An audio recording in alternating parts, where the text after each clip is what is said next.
একজন সাহাবী ছিলেন, তিনি দাজ্জালের সাথে তার সাক্ষাৎ হয়েছিল। দাজ্জাল বলল, আমি হচ্ছে মসিহে দাজ্জাল, খুব শীঘ্রই পৃথিবীতে আমার আগমন ঘটবে, 40 দিন আমি পৃথিবীতে থাকবো, গোটা পৃথিবী আমি তছনছ করে দেব, ধ্বংস করে দেব। আমি যখন আকাশকে বলবো আকাশ বৃষ্টি দাও, আকাশ বৃষ্টি দেবে।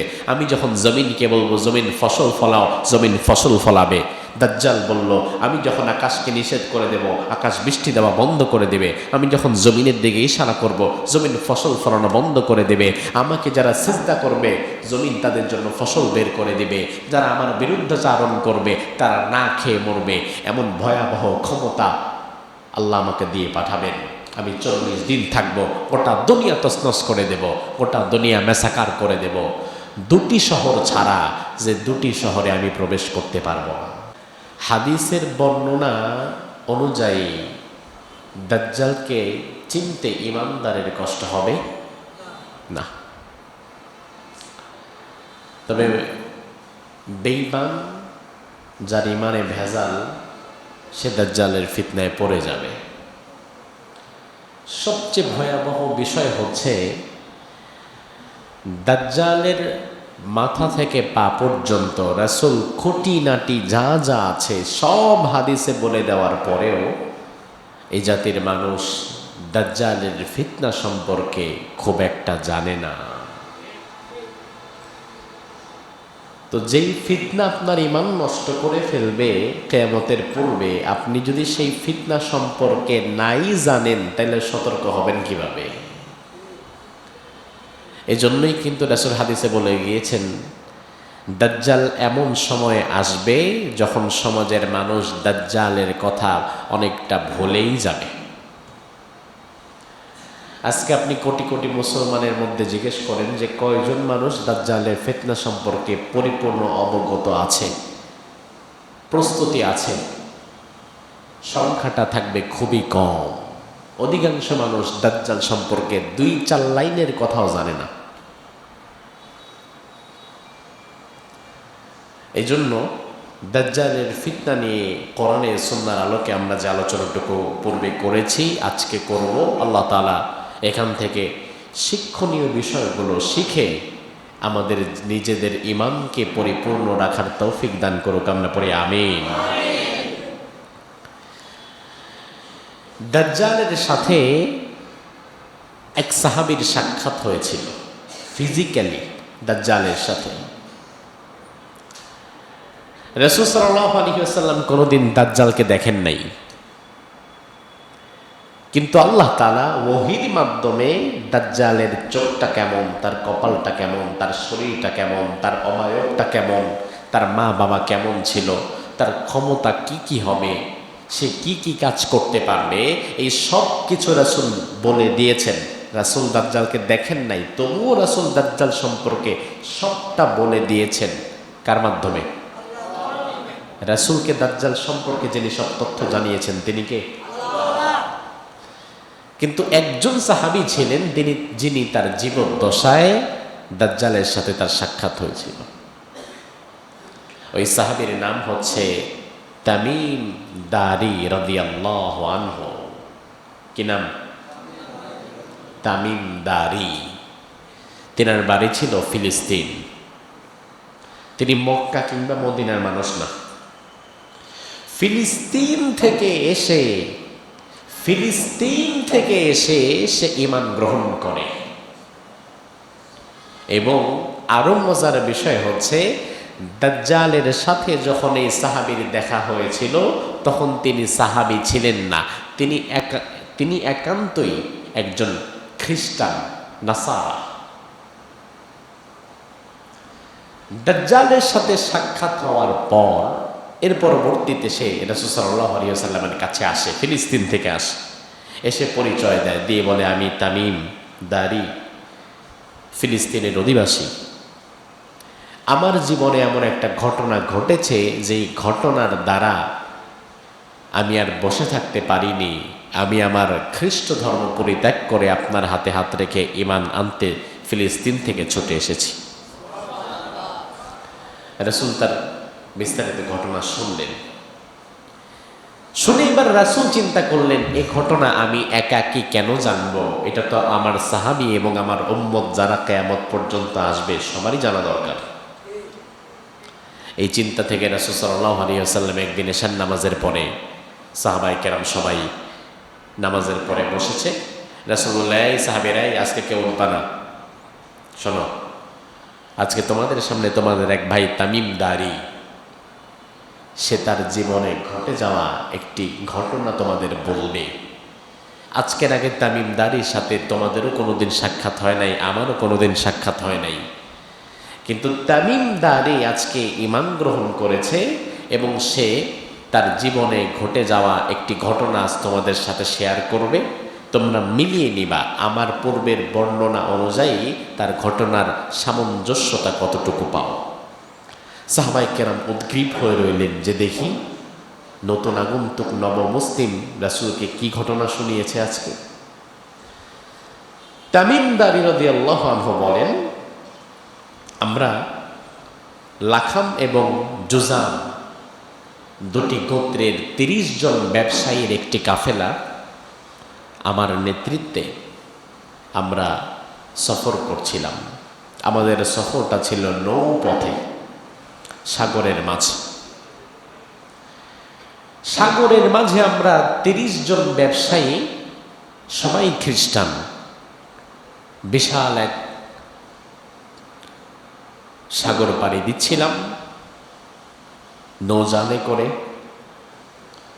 প্রতিমধ্যে এমন ঝড় তুফান শুরু হলো, আমাদের নৌকা খেই হারিয়ে ফেললো, পাল ছিঁড়ে গেল। পাল তোলা নৌকার পাল ছিঁড়ে তছনছ হয়ে গেল, নৌকাটা খেই হারিয়ে ফেললো, ডানে বামে ঘুরছে, ডানে বামে ঘুরছে। কোথায় কিভাবে কি করবো আমরা বুঝে উঠতে পারছিলাম না। এই কণ্টকাকীর্ণ চূড়ান্ত অবস্থায় কোনোভাবেই আমাদের এই জলযানকে আমরা ব্যালেন্স করতে পারছিলাম না। এভাবে আমরা একদিন দুই দিন না, ঝড়ের কবলে সমুদ্রের মাঝে নৌকা কখনো ডানে যায়, কখনো বামে যায়, কখনো ডানে যায় বামে যায়, হেলতে দুলতে দুলতে দুলতে সময় পার হয়ে গেল ৩০ দিন। কয়দিন? ৩০ দিন। ৩০ দিন পরে আমাদের নৌকা বাতাসের ধাক্কায়, সমুদ্রের ঢেউয়ের ধাক্কায় একটি নির্জন দ্বীপে ভিড়ল। জঙ্গল দিয়ে ঘেরা একটা দ্বীপ, ওই দ্বীপে নৌকাটা ভিড়েছে। এদিক দিয়ে ৩০ জনের তো জীবন যায় যায় অবস্থা, তাদের খাদ্য পানীয় ফুরিয়ে এসেছে। দ্রুত তারা নৌকা থেকে নেমেছে যে দেখি দ্বীপে কোনো মানুষ আছে কিনা।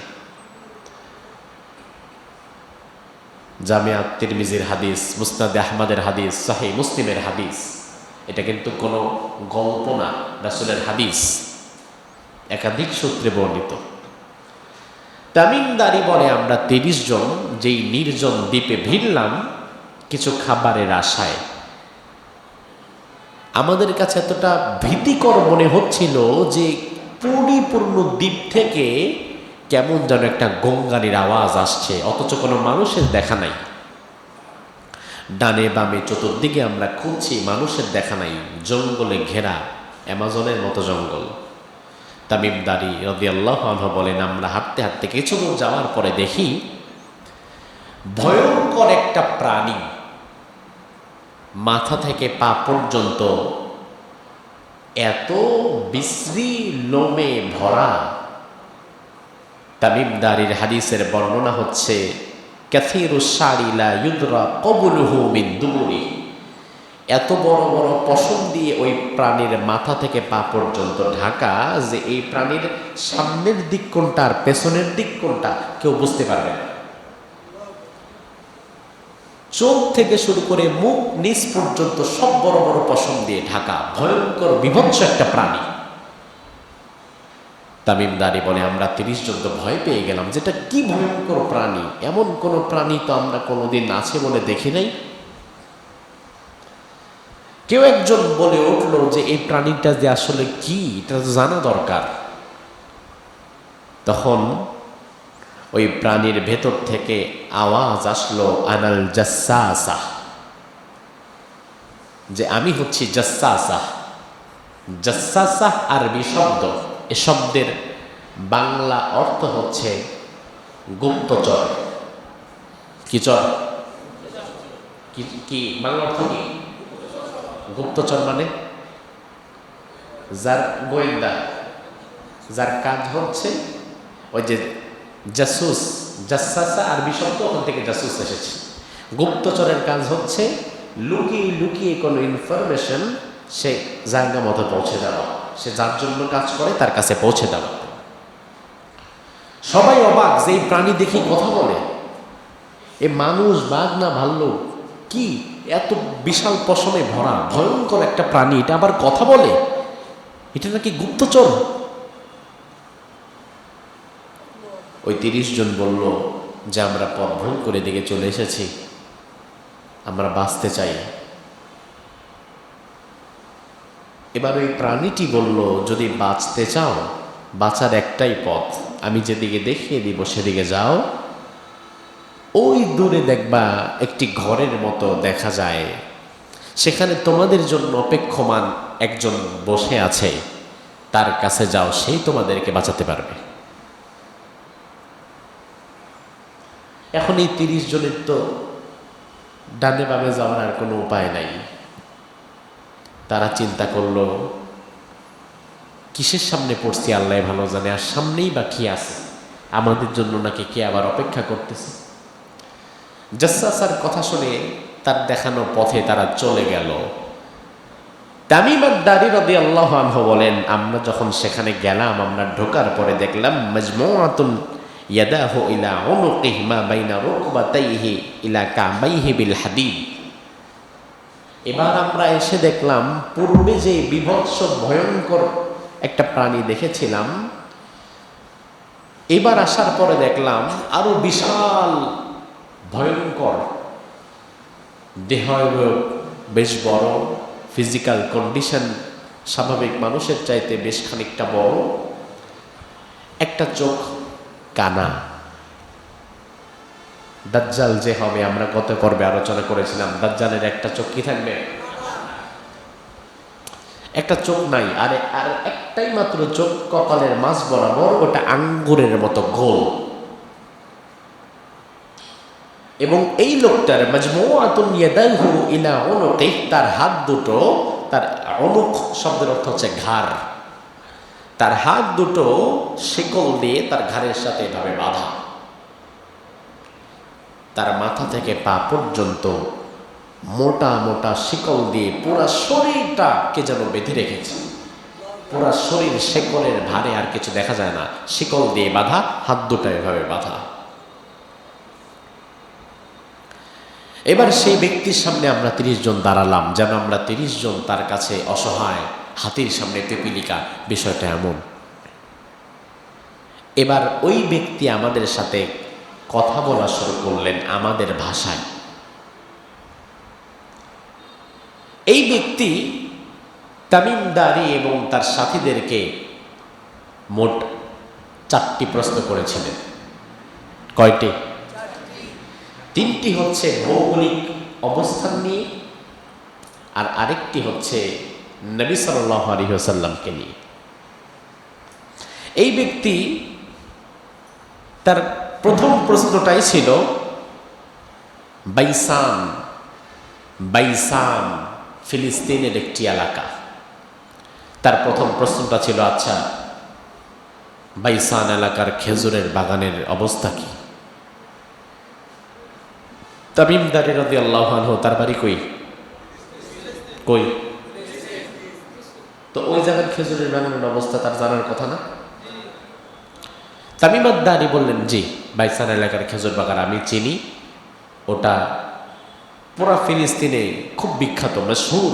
এর খেজুর মক্কা মদিনা পর্যন্ত যায়, ডিস্ট্রিবিউট হয়।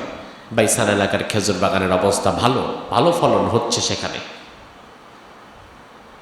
এবার এই ভয়ঙ্কর বিভৎস চেহারার এক চোখ কানা এই লোকটি বলল, খুব শীঘ্রই বাইসান এলাকার খেজুর বাগানে আর কোনো খেজুর হবে না। সবাই চোখ দাঁড়িয়ে আছে। সাথে সাথে এই লোক দ্বিতীয় প্রশ্ন করল। আচ্ছা, আমার দ্বিতীয় প্রশ্ন হচ্ছে, তিব্রিয়া সাগর, যেটার আরেক নাম গালিল সাগর, এটি মূলত ফিলিস্তিন, ইসরায়েল, সিরিয়া এর মধ্যবর্তী একটা সাগরের শাখা, এবং ইসরায়েলের পানির প্রধান উৎস হচ্ছে এই সাগরটা।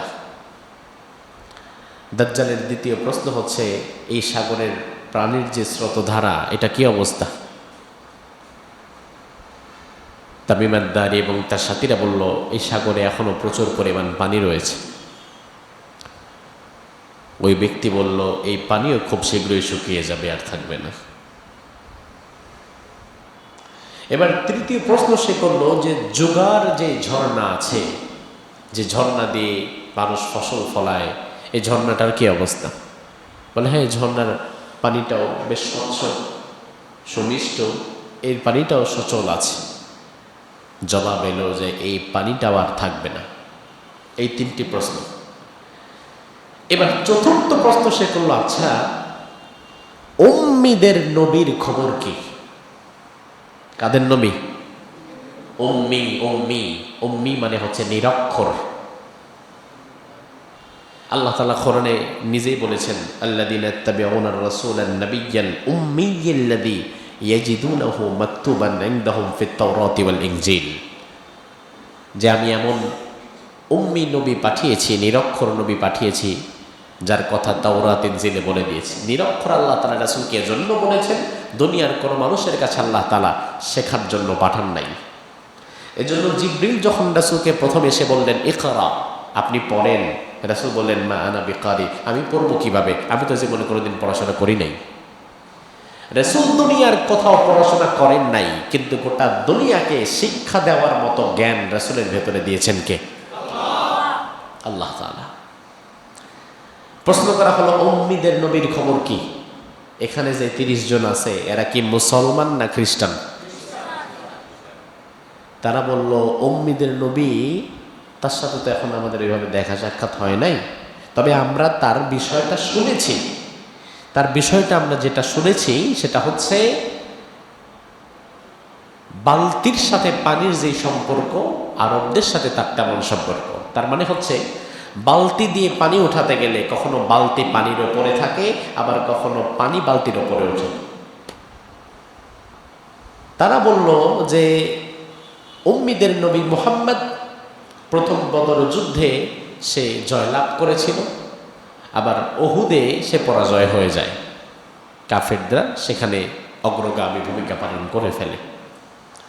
তবে সমাজের বেশ কিছু মানুষ সেই নবীর অনুসারী হয়ে যাচ্ছে। তার পক্ষ থেকে জবাব এলো, তার অনুসারীদের মধ্যেই কল্যাণ রয়েছে। এই হচ্ছে কনভারসেশন। এযাবৎকালের কথার পরে এই 30 জনের একটা কৌতূহল, যে এই নির্জন দ্বীপে একা একা বসে আছে, তার হাত বাঁধা, পা বাঁধা, সারা শরীর শিকল দিয়ে বাঁধা, কে তাকে বাঁধলো, কি তার নাম, সেখানে কেমনে থাকে, কি করে, কোন ঝর্ণায় পানি আছে, কোন খেজুর বাগানে খেজুর আছে, কোন সাগরে কয়েক ফুট পানি আছে, উম্মিদের নবীর খবর কি, বহির্বিশ্বের এত কিছু এই নির্জন দ্বীপে বসে সে কিভাবে জানতে চায়, আর সে জানেই বা কি করে? এমন প্রশ্ন কি 30 জনের মনে ঘুরপাক খায় না? যে এই লোকটা কে, এটা কে, এটা তো মানুষের মতো মনে হচ্ছে না। কিন্তু প্রশ্ন করার সাহস কারো নাই। এবার নিজ থেকেই সে তার জবাব দিচ্ছে। সে বলল যে, দেখো, তোমরা আমার বিষয়টা জানার জন্য উদ্গ্রীব হয়ে আছো, আমি বুঝতে পেরেছি। আমার বিষয়টা শোনো। আনা মাসিহুদ দাজ্জাল, আমি হচ্ছে মাসিহে দাজ্জাল। খুব শীঘ্রই পৃথিবীতে আমার আগমন ঘটবে। 40 দিন আমি পৃথিবীতে থাকব, গোটা পৃথিবী আমি তছনছ করে দেব, ধ্বংস করে দেব। আমি যখন আকাশকে বলবো আকাশ বৃষ্টি দাও, আকাশ বৃষ্টি দেবে। আমি যখন জমিনকে বলবো জমিন ফসল ফলাও, জমিন ফসল ফলাবে। দাজ্জাল বলল, আমি যখন আকাশকে নিষেধ করে দেব, আকাশ বৃষ্টি দেওয়া বন্ধ করে দেবে। আমি যখন জমিনের দিকে ইশারা করব, জমিন ফসল ফলানো বন্ধ করে দেবে। আমাকে যারা সিজদা করবে, জমিন তাদের জন্য ফসল বের করে দেবে। যারা আমার বিরুদ্ধাচারণ করবে, তারা না খেয়ে মরবে। এমন ভয়াবহ ক্ষমতা আল্লাহ আমাকে দিয়ে পাঠাবেন। আমি 40 দিন থাকবো, গোটা দুনিয়া তছনছ করে দেব, গোটা দুনিয়া মেসাকার করে দেব। দুটি শহর ছাড়া যে দুটি শহরে আমি প্রবেশ করতে পারবো না। ওই দুটা শহর কি? নোয়াখালী আর কুমিল্লা। কি? দাজ্জাল বলল তার কারণ এই দুটি শহরে আমি প্রবেশ করতে পারবো না। একটি হচ্ছে মক্কাতুল মুকাররমা, আরেকটি হচ্ছে মদিনাতুত তাইয়্যিবা। এই কথাগুলো শেষ করার মধ্য দিয়ে তামিম দারী রাদিয়াল্লাহু আনহু তেনারা অতি দ্রুত এই দ্বীপ থেকে পরিত্যাগ করলেন। এবার তামিম দারী চিন্তা করলেন, আচ্ছা আমি যা দেখলাম, আমি আমার চর্মচক্ষু দিয়ে যা দেখলাম, আমি ফিলিস্তিনে বসে না থাকে মদিনায় মুহাম্মদুর রাসূলুল্লাহর কাছে যাই, দেখি আমার বর্ণনার সাথে তার কোনো কথা মিলে কি না।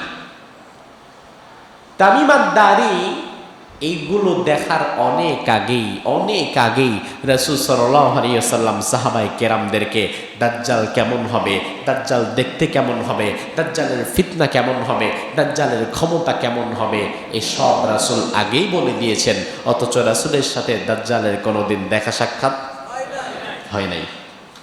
এবার তামিম দারী যখন মদিনাতে এসে রাসূল সাল্লাল্লাহু আলাইহি ওয়াসাল্লামকে এগুলো বলা শুরু করলেন, তখন রাসূল সাল্লাল্লাহু আলাইহি ওয়াসাল্লাম মুচকে মুচকে হাসছিলেন। সাহাবায়ে কেরাম তো মসজিদে নববীতে বসে এই ঘটনা শুনে অবাক হয়ে গেলেন। আরে এই লোক জীবনে প্রথম আজকে আমাদের এখানে এসেছে, অথচ রাসূল তো এই লোক যা আমাদেরকে এখন শোনাচ্ছে, রাসূল তো এগুলো আমাদেরকে বছরের পর বছর আগে থেকে আমাদেরকে এগুলো বলে আসছে, অথচ রাসূল তো কোনোদিন ওই দ্বীপে যান নাই। তার মানে রাসূলকে যিনি ওহীর মাধ্যমে জানিয়ে দিচ্ছেন তিনি কে? তামিম দারী রাদিয়াল্লাহু আনহু বললেন, ইয়া রাসূলুল্লাহ, আমি এই জন্য মদিনাতুত তাইয়্যিবায় চলে এসেছি। আল্লাহর হাবিব বললেন, তামিম বুদ্ধিমানের কাজ করেছ, তার কারণ মক্কা এবং মদিনায় আল্লাহ তাআলা এমন শক্তিশালী একজন ফেরেশতাকে গার্ড হিসাবে নিযুক্ত করে রেখেছেন, যে ফেরেশতা দাজ্জাল গোটা দুনিয়া তছনছ করে যখন এদিকে আসতে চাইবে, তখন এই ফেরেশতার শক্তির কারণে সে এই দুটি শহরকে ধ্বংস করতে পারবে না। এছাড়া গোটা দুনিয়া তছনছ করে ফেলবে সে। তামিম দারী রাদিয়াল্লাহু আনহু যখন আসলেন, রাসূল সাল্লাল্লাহু আলাইহি ওয়াসাল্লামের কথার সাথে সে মিল পেয়ে গেলেন। তার দেখার সাথে রাসূলের কথার সেই চমৎকার মিল পাওয়ার পরে তিনি চিন্তা করলেন, আয় আল্লাহ, আমি যে হিদায়াতের পথ পেলাম, এই হিদায়াতের পথ তুমি আমাকে দিলে, তবে এই হিদায়াতের মধ্যে ওসিলা হিসাবে দাজ্জালও ঢুকে গেছে। দাজ্জালের দেখার পরেই না এই ব্যক্তি খ্রিস্টান থেকে এসে মুসলমান হয়েছে।